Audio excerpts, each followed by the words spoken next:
Tony, just the response this weekend, 3 games in less than 24 hours, I guess. Just do you like the response after Tuesday night? Yeah, I mean, in particular, Thursday's practice, you could kind of feel it a little bit. I mean, that's not going to – sometimes you say the hay's in the barn, which is half true on Thursday, but also there are some carryover. Some things that go on there will carry over into pregame Friday. Some of the pregame things will carry over into the game. And all that was positive. If anything, in between the double headers, it's your first time doing it. You've won 2 games. You're on your field.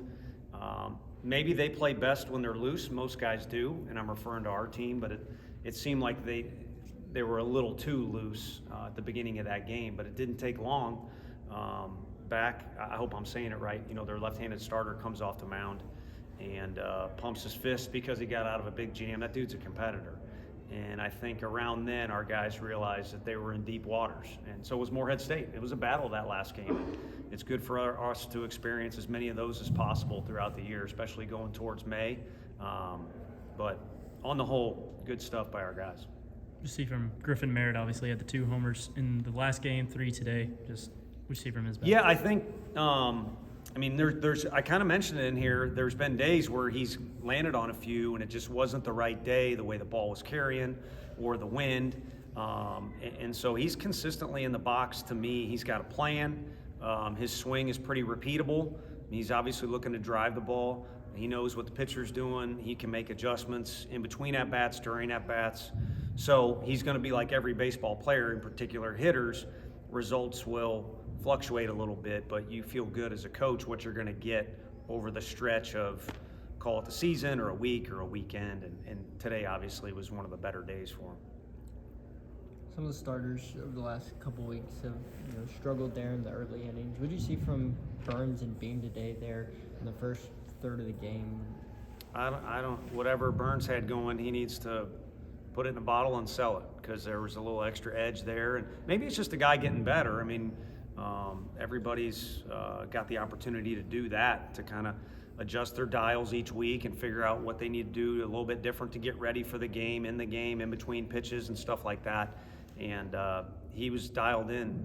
And it also kind of goes to show you, if you're facing good college hitters, you can be as locked in as possible, and even a blip on the radar screen can get you. And Doe was the same way last night. I mean, those walks, we went back and looked at the video. He's all around the zone. It wasn't like he was a mess out there or he looked like, not himself or anything like that. But you look at the homer, it's a little wind-aided, but it was just one pitch he didn't throw that well, and it cost him. So you got to compete each inning and treat each one of those pitches like they're equally important. So some guys might look like they're better in the 3rd inning or the 1st inning or the 5th inning, but we've got 3 starters that we know are going to give us a quality start and keep us in the game by the time they leave. And I think our fans and you guys and our coaching staff's confidence in our bullpen is going up, in particular with adding Camden down there. Yeah, how important was it to see Sewell take the mound again and get out of 2 strikeouts? You're asking an immature guy that question. I mean, my main sentiment is I was just happy. I was happy, and I thought he would be too when I handed him the ball, and he's out there scowling like he can play middle linebacker for Coach Heupel, which you've seen his frame. He's not going to do that. But he's been ready for a while. He can throw the ball, and just that's a guy that's got a lot of history in this program, and also could have moved on to a lot of different things, including pro ball. And he wanted to be a Vol. So, again, I say this sometimes like a parent. I don't think you're supposed to pick favorites, but you got to like Camden, whether you're his teammate, a coach, and then the fans.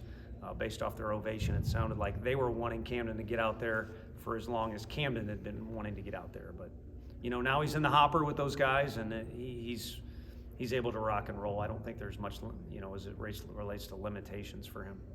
Just the bullpen as a whole, how much trust do you have in them? They had a great day. All of them to the point where it's frustrating. Xander and Joyce are down there getting hot. I mean, you've seen what Joyce can do for us, what his brother's doing. His twin is in the pursuit of being in the big leagues. I think he'll follow in his footsteps. Xander, I think, is primed to take on a little bit more of a significant bullpen role for us on the weekends. And they're both down there hot, and they didn't get to pitch.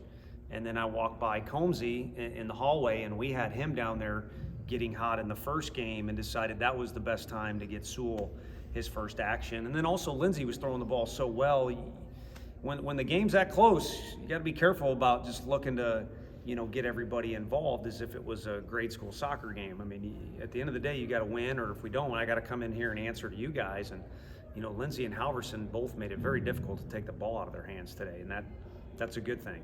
You said Friday that Kavares had been so good in practice, and that's the reason he got started. Of course, 2 more starts today. What did you see from him as a whole this weekend, taking advantage of the opportunity? Yeah, he took advantage of it, but we've talked about this in the locker room, and I don't have the magic formula for who the best guy is. We talked about Tuesday's game on the radio. I think I mentioned it to you guys. I talked about when you win, you did everything right. But I will be the first to admit we've won some games here where I've gone back and it's like, what the heck? What was I thinking doing that? Or we won't do this again this way. It wasn't the best move. So again, when you win, fans, the team, everybody thinks you did everything right. But really inside there's going to be embedded mistakes and different things you're trying. And all along we've talked about trying KT in the lineup because he's got, I don't know what they call it in boxing. He's got the touch of death, I guess. If he can just get it on the barrel. The one last night, that was pretty special. But he can hit it over the fence without even really hitting it. He's just got to touch it on the barrel. So he's a great option for us to just be in the lineup. You might get 3 at-bats that, for whatever reason, look terrible, but if he just touches it, it can go a long way. What did you see from Dylan Dreiling this weekend, and how did he look so far this year? He's, to be honest with you, base running has been, for most freshmen, something that he's got to get better at. Defense, he's naturally gifted to run out there and play defense, but there's other things built into the game that are, it's just a little bit higher level or more complex than high school. It's still baseball. Other little things, but if you talk about just standing in the box, he's been about as consistent from day one as any of our other hitters. And I know he really likes being in the box. He's gotten stronger with Coach Q, so when he impacts the baseball, he's got a little bit more to it. So he's a talented kid, and he took advantage of his opportunities, and there's going to be a lot more, obviously, coming for him. Tony, I know obviously you probably, coaches, every day is kind of its own challenge and its own thing, but when you think about sort of what you had going into the season, where you are now with SEC play coming up in a tough midweek game before that, how much do you think realistically you've learned about this team and what you like and what you want to work on? Yeah, a lot. That's almost a question for post Tuesday, but we kind of have a weird day in there, a buffer Sunday. So I even said some things about the week or other things to our guys out there. So yeah, if you were going to take a timeout and almost act like that Tuesday game doesn't exist, our non-conference to this point has been incredibly beneficial.